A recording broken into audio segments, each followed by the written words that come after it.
Welcome, world. Welcome, world. Welcome, world. You are in tune to Marvelous Talk. And definitely, we are about to get it going. Usual suspects here with you on this Saturday morning. Big G and Max. Big G, Max, how y'all doing today? Doing good. All right. G, you ready? Oh, man, I was born ready. Let's get it in. Well, Max, man, definitely we have talked episode 3, Obi-Wan Kenobi. We did that on Wednesday, man. But give us your thoughts, man. Recap us and give us your thoughts on Obi-Wan Kenobi episode 3. Well, I was a little disappointed during Wednesday's show. You guys didn't reach out to me saying, Master Max, where are you? Help me. So it was a good episode. It was cool. You know, I just honestly felt like I wanted a better fight at the end, right? I'm so tired of Disney having these people swing the lightsabers like they're sticks. And maybe I get it because Obi-Wan's a little old. You know, he's having trouble in certain areas in his life. He forgot to take a pill. But, you know, Obi-Wan clearly, and I think they really illustrated this well, he's just done. He looks like he's washed. Like, I wish I had a good comparison. It just looks like a pitcher who lost his fastball and he's throwing like 80 instead of like 99. That's what it looks like. And Vader is like, I'm throwing 140. And he's terrorizing. He's vicious. He's nasty. He's everything we thought Vader should be. And it's hard to imagine Anakin being in there because like Anakin was so good. You know, I know he had his moments, but he really wanted to do good. And Vader's just like, I'm going to choke out kids. No problem. Break their neck. Yeah. I've seen that, man. Like snapping people's necks, like pow. You know what I'm saying? Like he was turning a coffee glass, pow. But you know what? It's Vader though. He's fully been lost to the dark side. So it's Vader. I'm cool with that idea. You know what I'm saying? I'm not cool with him killing kids, but yeah, I was I'm come cool on. With the idea of, you know what I'm saying? I'm cool with the idea of them showing this is how dark Vader has became. You know what I'm saying? Because I grew up thinking it was Dark Vader anyway, you know, but it's dark. But hey, he was dark. Let's just say it like that. So let me ask you this, Max. Me and Big G have had an opportunity to talk about this. You think Yoda's coming at this point? I surely hope not, because Yoda is still a washed bum. Have fun in your swamp. You're the second greatest green creature in the swamp, next to Shrek. But no, I don't think Yoda's coming. I feel like he would steal too much thunder. Maybe a piece of Yoda, maybe like a little piece, or maybe they reach out in the Force and Yoda's like, "Hey, Obi-Wan, this is how you use the Force. Did you forget, bro?" And if you're using the Force and it lasts longer than 4 hours, see a doctor. That's it. I'm just saying. Oh my god! I just feel bad for Obi-Wan. You know, it's just like, come on, you know. I do too. G, go ahead, G. Man, I was talking to Max about this, man, and Mon, you wasn't. I don't think you was around when we talked about this. It's just that I think that Disney is treating Star Wars like DC is being treated in the other universe. Like there's no clear direction for Star Wars, and like they're destroying, because you know Max is a canon head just like I'm a canon head.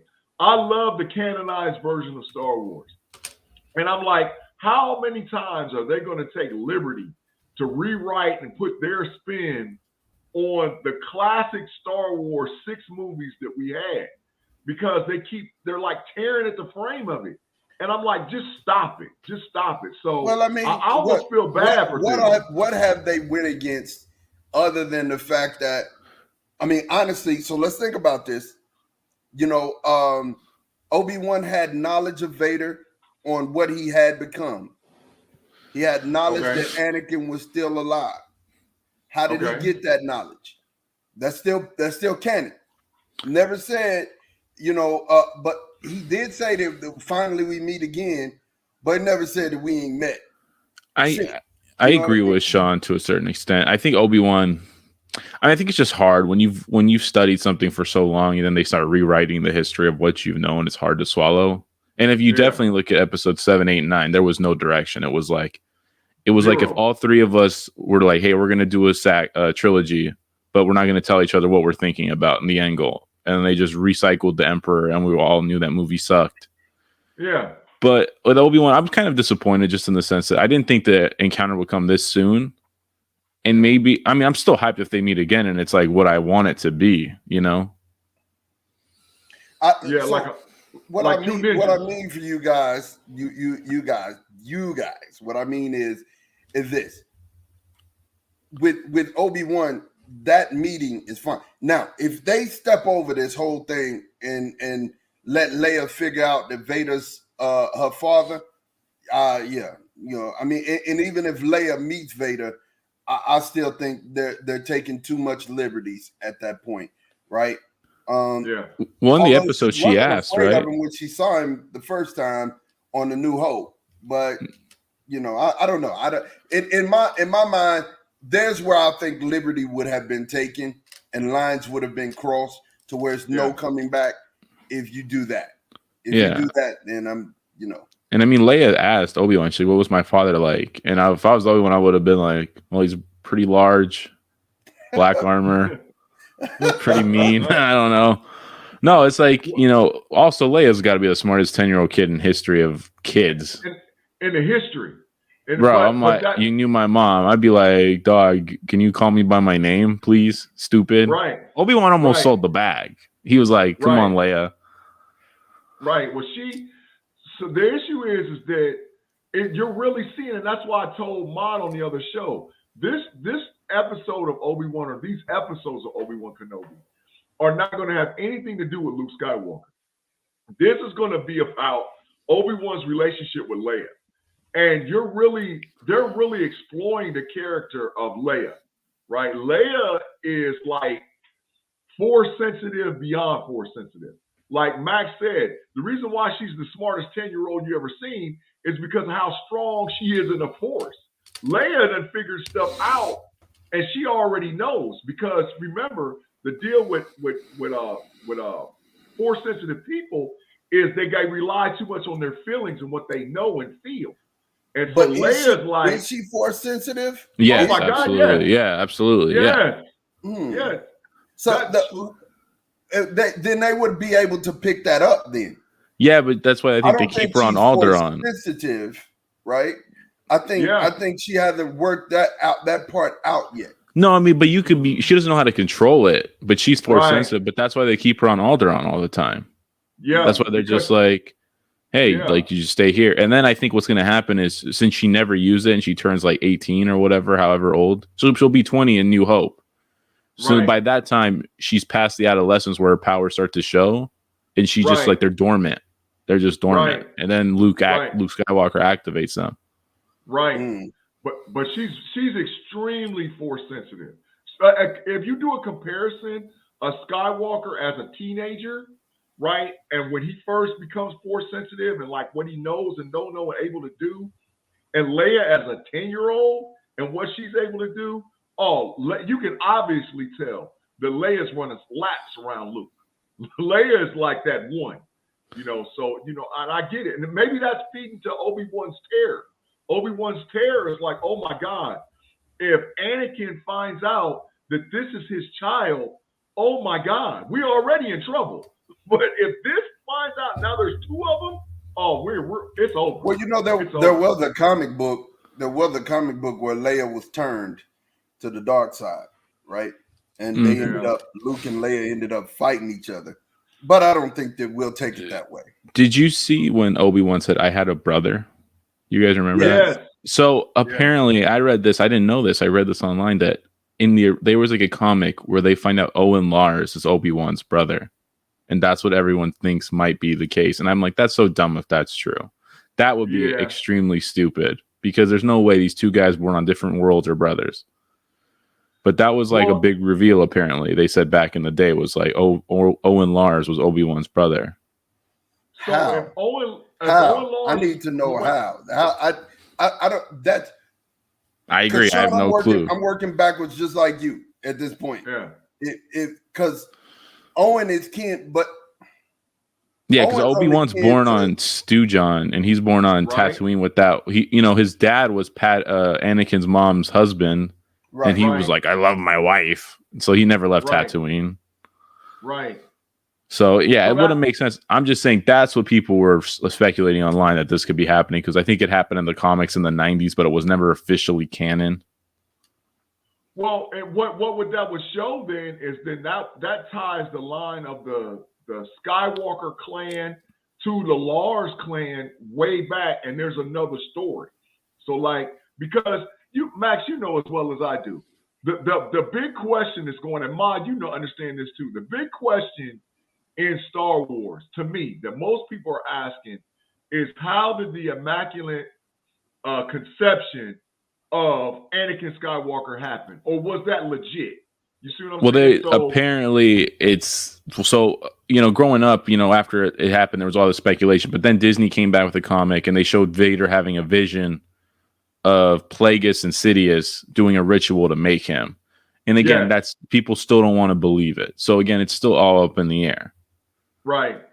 So I think that would tell, if they did that, that would show like sort of like how there's force sensitive people that's been around, or family ties that go back even further than what we even actually know. They'll tell a story about Anakin's mom, and then tell a story about, okay, how she got where she got. She was around force sensitive people. Oh, that's where Ben comes in at, because Ben's brother tied into her to protect her, and that whole nine. So are we at the point where it's just too much into the Skywalkers, the Kenobis? Like, aren't there other people out there that can influence the galaxy? And I think that's a big problem with Episode 9, how it just all came back to this one family and now Rey's a Palpatine.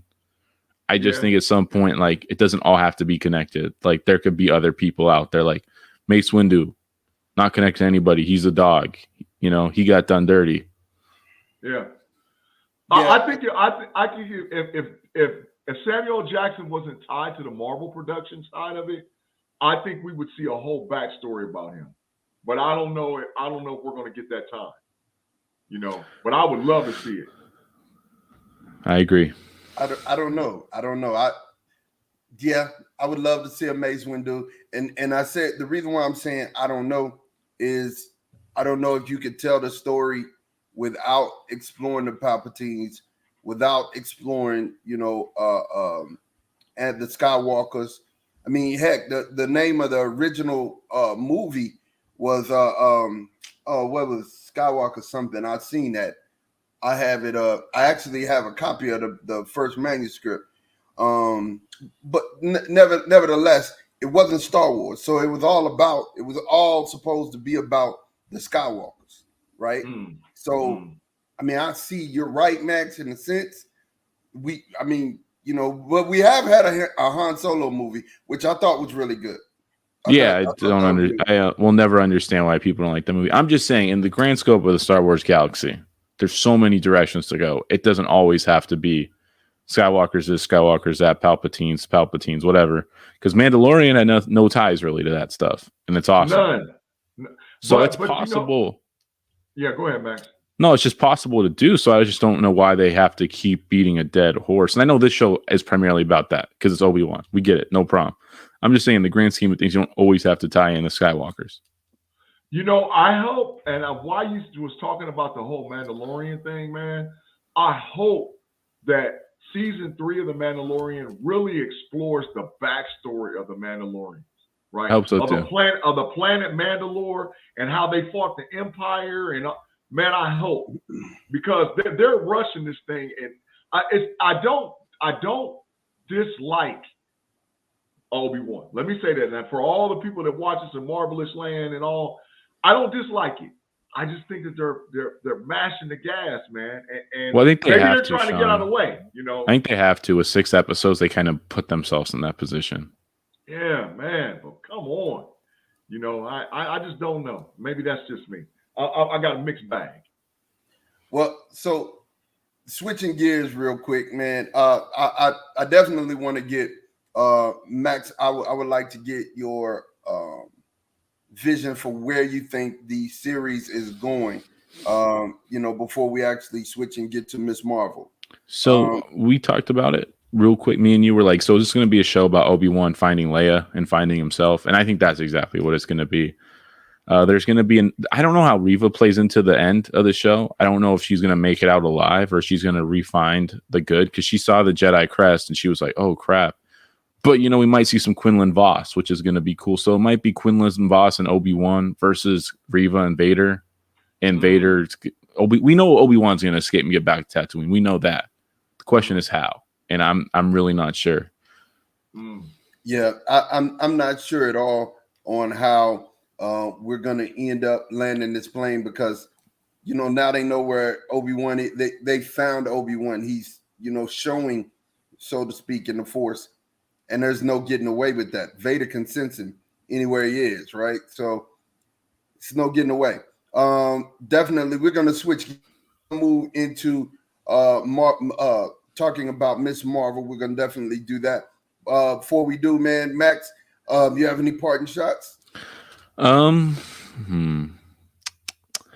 you know what? I have one. So do you think this Obi-Wan show should have been maybe 2 to 3 episodes longer, like a 9, to maybe slow down the pace? Because I really felt like we were going to get a Vader episode where it's just him and maybe the Empire side of it, and we still could. But I feel like it's only 6 episodes. You're kind of in a box. Yeah, I think it should have. I think it should have at least been 8. 8 gives you to go forward now. Yeah, I like that. Yeah, you think about it. That last episode would have been one coming, right? Yeah. You could have really explored the Jedi pipeline, showed who came through there. You know what I'm saying? The robot is Force sensitive. Give me some backstory on the general who is a rebel. You know what I'm saying? We could have kind of explored that whole thing. We could have spent 2 episodes on that planet, right? Yeah, you really could have. But yeah, so maybe I don't know. Maybe I don't. I'm with you. But hey, that's their production dollars. That's their production tent. So they got to go what they go with. You know what I mean? Yeah. But definitely, Max, we're gonna catch up with you, man. We're gonna definitely catch up with you on Wednesday's show. We'll holler at you. See you soon. Cool. All right. So if you guys need me, just call out in the Force. I'll be there. All right. During this last part. Yeah. Y'all have a good one. Okay. All right, Max. Have a great one, man. Yeah. So when we're talking about Miss Marvel, man, we're sitting here and we're talking about Miss Marvel. And you say Kamala, and I'm saying Kamala. We saying name. It is what it is. Me and Straw Hat Goofy say it the same. I'm just saying. You know what I'm saying? No, it don't work, man. Say it right, man. Listen, it right, but go ahead. Listen, you say tomato, I say tomato. It is what it is. Hey, but look, G, how you feeling, man? I mean, we are so close to Miss Marvel coming. How you feeling about that series in general?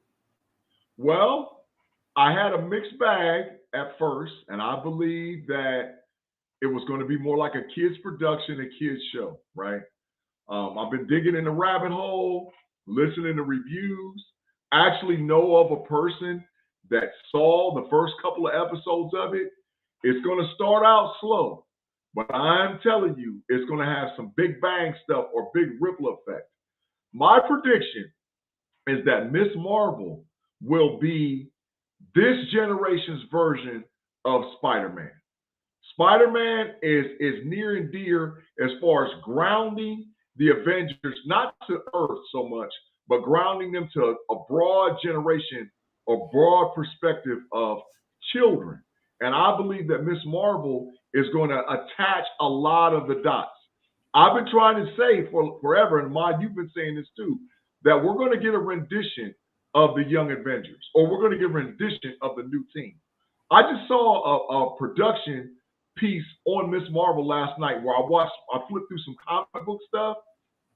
Miss Marvel was on the Avengers team, the actual Avengers team, with Sam Wilson as Falcon, Jane Foster as the Mighty Thor, Riri Williams as Iron Lad, the new reborn Vision, herself, Miss Marvel, and there was one other member. There was, Nova. They were all on one team. Well, as far as the MCU is concerned, we have every member except for Nova.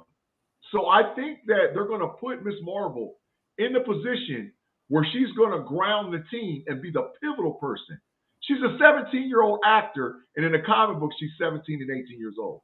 So this person could be, like I said, this generation's version of Spider-Man. That's just me. You know, G, I couldn't have said that better myself. I think, you know, and it's interesting you said that because I think this is the tie back. I think it's the tie in to everything that Marvel is trying to do. And I think it's the pivot piece. You know, when you look at it, I think it's actually a pivot piece to be able to connect many different pieces of what's going on in the MCU, right? And here's another thing for your consideration I'd like for you to think about. Number one, we have all the members of the Young Avengers, right? Yeah. So that's a lane that we could walk down. We got the Avengers team that you're talking about. We need a team up movie, you know. Right. So now you've given yourself the options to be able to go into team up movies. The other thing I think that's interesting about Miss Marvel is that when you compare it to Spider-Man, it is a place where young kids are gonna get on, right? If you, how long have Marvel been really going? We could say Blade. We could go back to Blade, right? Howard the Duck. We could go back to Howard the Duck if we wanted to. So that got a lot of us on. That is what onboarded us, you know, on this train that we got on, the superhero train. So finding kids and getting them on the Marvel train, I think it's genius. You know, some shows are not going to be for you. Some shows are going to be for you. What do you think, G? Man, I agree. I mean, I just think that overall, Marvel is putting themselves in position where they're not painting themselves in a corner, right?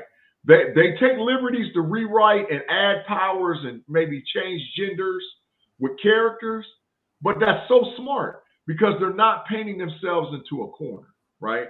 And so I think with this, even if you go and watch the stuff with Kevin Feige's like, all right, we're finally getting to something that we've been working on for years for Miss Marvel. We're finally getting there.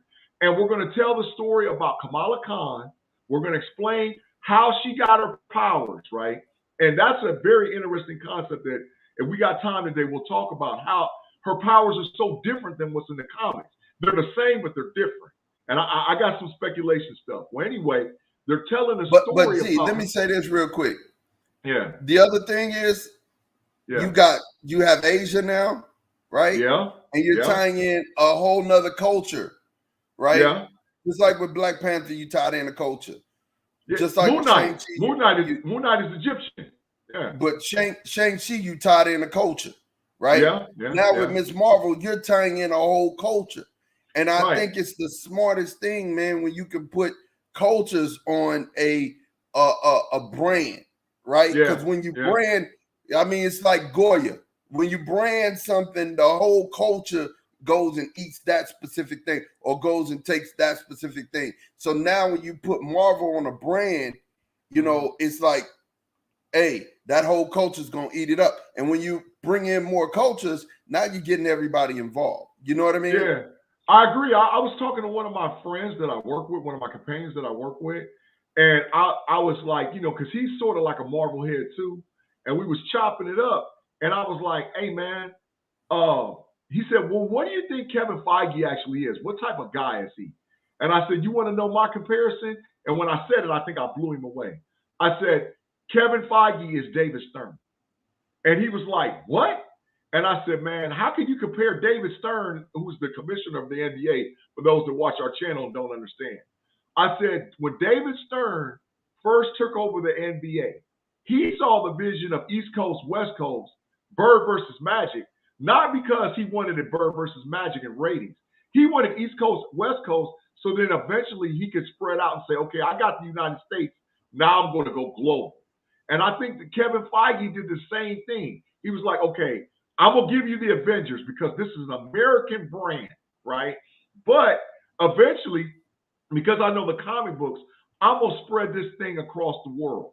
So in order for him to do that, he's got to have landmines or landmarks in different cultures and different sections of the world. Miss Marvel landmines or sections off that culture of those people in that section of the world, who many of them are American born, but they still they're giving them a landmine or a landmark the same way they did in Moon Knight, the same way they did with Black Panther. They're creating landmarks, so in that way they're a global brand. We're selling our products to everybody, and at the same time telling great stories. You know, that's really definitely. you know what I and so when I said it, he looked at me and he was like, man, he said, that's genius. And I was like, of course it is. Most people that think bigger or outside the box don't section themselves off to one little place. And so Kevin Feige, as storytelling, didn't want to put himself in a corner because he's got 50 to 100 years worth of material. He can retell this story 100 times and it still be great. So I love the fact that they took Miss Marvel, who's a young character. He's already said that she's gonna make a big screen appearance on the Marvels, and then eventually we're gonna see her doing all kind of stuff. So she's like a cornerstone. You know, they're gonna. I'm willing to bet. I don't know her contract, but I'm willing to bet she's got at least 10 movies, maybe 15. Easy. Yeah, easily. You know. Easy. Yeah, and you know, they're comparing this to Scott Pilgrim versus the World. If none of y'all have ever seen Scott Pilgrim, you know, it's shot in a comic book persona. Like, you're gonna get a lot of the emojis, and you're gonna get a lot of the comic writing over the top of people's heads, the comic bubbles, you know, over the top of people's head, and you're gonna have, you know, inside talk, the breaking of the third wall. You're gonna have that a lot, right? And that's just how stuff is, right? I'm good with it. Like I said, I'm totally good with it. There are gonna be things. I've said this before. I'll say it again. Like with Doctor Strange and the Multiverse of Madness. I know people who don't like the movie. Okay, great. Get this. There are gonna be things coming in the MCU that you might not just like. Move on. Keep moving, right? I guarantee you they're gonna get you on the movie down the line or a series down the line. They're gonna bring you back. It's gonna happen. But they have to introduce these characters, and they have to introduce this, because right now we're just setting the groundwork. If you think about the last run, the groundwork had to be set. And I don't care what y'all say. The Iron Mans were not that great. They weren't just the greatest, but you ended up loving Robert Downey Jr. Robert Downey Jr. and Iron Man, you ended up absolutely loving. I don't know if it was because of the Avengers series or the Avengers runs or Civil War movie, you know, Age of Ultron. I don't know. Maybe that's what that was, right? You begin to absolutely endure that character. But I don't, I mean, stop me when I'm telling something wrong. They laid the groundwork, right? And that's what they're doing now. They're laying the groundwork. And sometimes the movies are boring. Right. You hit it on the head. I mean, what you just said explored really what's actually happening in Lifetime, right? So we talk about the movies that everybody loves, right? The MCU. The original, what we call the original 6 Avengers. Iron Man, Thor, Captain America, the Hulk, Hawkeye, and Black Widow, right? Those are the 6, right? Hawkeye's been replaced with Kate Bishop. Steve Rogers has been replaced with Sam Wilson. The Hulk is getting replaced with She-Hulk. Black Widow's already been replaced by her sister. Thor, we're getting Jane Foster as the Mighty Thor. And we know Riri Williams is coming as Iron Lad. They're changing the characters out right in front of your face, and you're not even paying attention. So because they're not going to paint themselves in a corner. And after they get done with this phase 4, phase 5, you're going to see them flip them again. Because they're going to keep, unless you have like a base character like Kamala Khan, that they're going to build 10, 11 stories off of entire to it, right? And that's why I love what you said about her being a foundational piece, and they're going to tie a lot of stuff into one person. It makes all the sense in the world because you got to build out the characters. The reason they love Robert Downey Jr. so much, or people go back and they canonized them Iron Mans because you had a 10-year run from Robert Downey Jr. for the first 3 movies all the way for 10 years, right? So they switched out characters because they're trying to get a 10 and a 20-year run. Not saying that they're going to get rid of them because, we both said that Secret Wars is coming. And when you have Secret Wars Battle World, you're going to have all of your characters you love come back. You're not going to see them for a while. But then they're going to come, like Big G said, they're going to replace the characters, but then they're going to bring them all back because they have to, right? Yeah. It's part of a grand scheme. And when they bring them all back, guess what? Guess what else they're going to bring back? Your money. That's right. Your money is everybody who is Marvel fiends right now who talking about I'm leaving, I'm not watching. Marvel is putting out 7s. Okay. Yeah, that's what you're thinking right now. But when they bring everybody back, I guarantee you're gonna be one of the first ones in line with your pocketbook out talking about how much?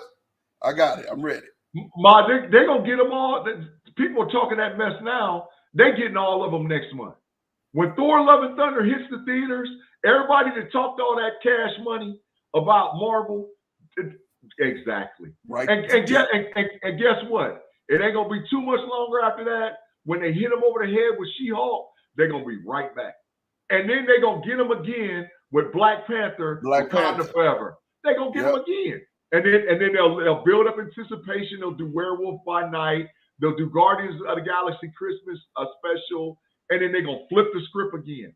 So all these folks that's talking that yak, they ain't going nowhere. They're just having a hard time of they're dealing with PTSD. They're having a hard time of dealing with what was the past. But the issue is the past ain't going nowhere. They're just trying to broaden the base. You got to broaden the base, man. Did you like Iron Man 2 and 3? Going back and looking at it now, they were horrible. But at the time, I loved it because they were building a base. Right. So this is why I'm saying. That's what I'm saying. The Hulk. Did you like the Hulk with Ed Norton? No, when it came out, I loved it. But now that the base has been broadened and we're in it 10, 12 years. Well, the Hulk before that. Did you like the Hulk before that? Yeah, because it was the first stuff we saw, So this is my point. There were movies inside of there that we were like, they're all right. You know what I'm saying? There were movies in there that we weren't really like, and haven't even went back and watched them for a couple of times. But we forget those movies because Civil War was so great. We forget those movies because, Age of Ultron was so great. We forget those movies because the Avengers were just so great. Right. We forget it because of Infinity Wars, Guardians of the Galaxy. We forget it because of Endgame. We forgot all of these movies weren't that dope, right? Right. You're saying, I feel you. Ma, you preach it to the choir. That's why I say I think that's another reason why we do this show is because we're trying to we're working to help people be better grounded in this Marvel world, right? This is not one-stop shop. This ain't even Star Wars. Matter of fact, what folks got to understand, this is going to go to your grandchildren, right? Like you're going to be old and gray, and you're going to be talking to your grandkids about, I remember when they did the first Iron Mans and how, and blah, blah, blah, blah, blah, blah. And the kids is going to be talking about characters that we haven't even seen on the big screen yet. And they're going to be like, well, that's such and such and such. So what it's not so much, I really don't believe it's so much Disney or Disney Plus. I think it's really Kevin Feige. This dude is a mastermind, Absolutely. When you sit back and you hearing somebody say, hey man, this is a 10-year run for me. What? Right, exactly. We went to plan the whole 10 years. I mean, you got 10 years of worth of movies planned already? Absolutely. And here's the thing, G. We still got Kang coming. Right? We ain't even talking about Kang. we still got Kang coming. We know he's coming. We know he's casted. We know who he is. We know he's been in a series already. Right? So man, and then we got We got Dr. Doom coming, and G is losing his mind already. Dr. Doom is coming. We have Mark, characters. Don't do that to me early this morning, man. I can't take Dr. We have characters coming to the MCU that we've been waiting for a long time. You know what I mean? And the Fantastic Four, the whole Fantastic Four is coming. We haven't even got to the freaking X-Men yet, man. The X, like we're talking about original squad X-Men, Bobby Drake, Warren Worthington, Scott Summers, Jean Grey, Henry McCoy, Beast, Marvel Girl, Iceman, Angel, Cyclops. We haven't even got to that. We're going to get the Juggernaut. We're going to get the real Apocalypse, right? I mean, we're going to get the real Mr. Sinister. We're going to get Galactus. We're going to get the Silver Surfer. I mean, this is stuff we haven't even scratched the surface. We're about to get Namor, right? I mean, so you don't, people don't understand like the excitement that's coming your way in Marvel movies. I mean, you're about to get characters that we've wanted to see for forever. We've never had a Namor in any type of comic depiction on TV or on the movie. We've never had a Namor. We're about to get Namor, which Namor to me is better than Aquaman. May do have some of the same powers, but Namor is that dude. Namor can fly and he crazy. You know what I'm saying? I heard in the rabbit hole, they switching it up. I ain't gonna explore it a lot, but I heard that they switching it up because they're gonna make it so much different than Aquaman. But it's still gonna be based talking about Atlantis. But I heard that the production of the whole thing, how they're gonna tie Namor into Black Panther, it's gonna be off the hook. If Black Panther Wakanda Forever, so let me say this, and I'm gonna leave it alone. Me and you was in the rabbit hole months before with Doctor Strange 2. We knew stuff that we could never come on the show and talk about. Like we knew. Definitely in there. Because we got connections with friends and people that know stuff that we ain't really allowed to talk about, right? So if you go back and look about what me and you knew, and even Max too, Max knew some stuff too, but what me and you knew about it, and then how much of what we knew actually came true for Doctor Strange 2. It was about 95% correct, right? So now we're getting this stuff for Black Panther 2. And if 95% of what we know for Black Panther 2 actually happens on the big screen, I might as well tell you, movie industry, shut down. Because it's a wrap. It's a wrap. It's a wrap already. It's a wrap already, G, and they don't even know it. You know what I'm saying? It's like you know in the karate movies where it's like the 3-step move where he hit you and you got 3 steps, he's gone already. He don't even know it. It's like that. Yeah. It's like that already. They already hit you. Pap, pap, pap.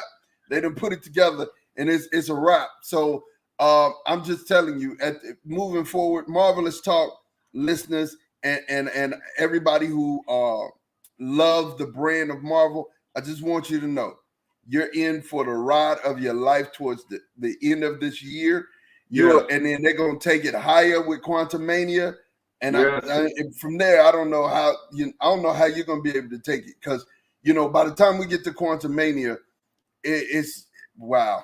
Wow. That's all I can say. Because the series, I'm thinking in my head of all of the series that are going to be passed by and the movies that we're going to get an opportunity to view. And then the picture, because after you view another movie, the picture becomes clearer for what they're doing, right?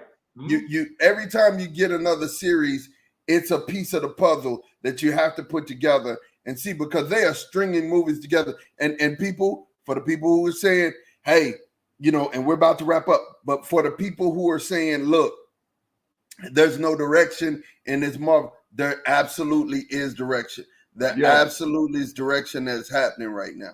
You know what I mean? Yeah, I agree. I think, but we'll look back at 2022 and we'll say that 2022 laid the foundation for 2027. Right. So they're already 5 years up the road, right? And we'll look back the same way. Listen, the same way we just was talking about how the Iron Mans and the Hulks and the first Thors and all, how they laid the foundation of what we got the big payoff was the end game. They're laying the foundation now for something we don't even know what the payoff is, right? We didn't know. Think about this. When did we know that Thanos was the big bad for those first 10 years? Right? What movie? When did it happen? We know Kang is one of the big bads right now, right? And we found that out when they laid the groundwork. So, dude, like you said, Dr. Doom, come on, man. Come on. People just don't, just be patient. Give yourself an opportunity to love the characters, and then we'll go from there. Bird, I'm with you, man. He said your podcast is in for what's next. I'm telling you, I hope you are, because everybody need to buckle up, man, because the things that, like G was just saying, man, the things that are happening next are going to blow your mind. I mean, they're going to totally blow your mind. Definitely. G, give me your parting shot. Give me your parting shot. Hey, so Marvelous Land out there, I got to do some exploring over the next couple of weeks. So you're going to see some stuff come out where, we do in-depth character dives, man. And check this out. Don't get lost in the sauce with some of the stuff I say concerning some of the characters, because there's foundational pieces that might seem small when they first hit that's going to be huge with the payoff. So I'm looking forward to sharing some of that information with you guys, along with my team, with Max and Mod. So when we break this stuff down for you guys really understand where Marvel's going in the future. Yeah, and I think my parting shot here is, I want everybody to make sure that you like and comment. Definitely leave your comments on the page, subscribe, like us on Facebook, subscribe on YouTube, subscribe on Twitch. So when we go live, you'll be able to catch that. Reason because is that, we're going to have so many different things, like G was just talking, starting to come. You're going to start getting more content from us.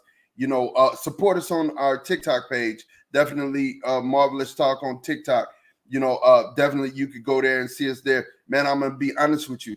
At this point, we're ramping our content up because we want people to understand. And I think because they didn't understand what they were about to get with Doctor Strange, they didn't like it, right? If you don't know what it is and why you're supposed to be a part of it, you're really not going to like it. It's going to be something that's going to be like, what is this, Right. So that's why I said we are setting your taste palette for what's coming and what's next. And we really want you guys to get it, because I'm going to tell you, if it's any indication, these things that we're getting daily Marvel news, character switches, character plots, things that are happening. We're sitting here. If all of that is any indication of what's next, yeah, we're going to have some great entertainment months ahead of us, man. But until next week, myself, Max, and Big G, we out of here. We'll holler at you. Peace.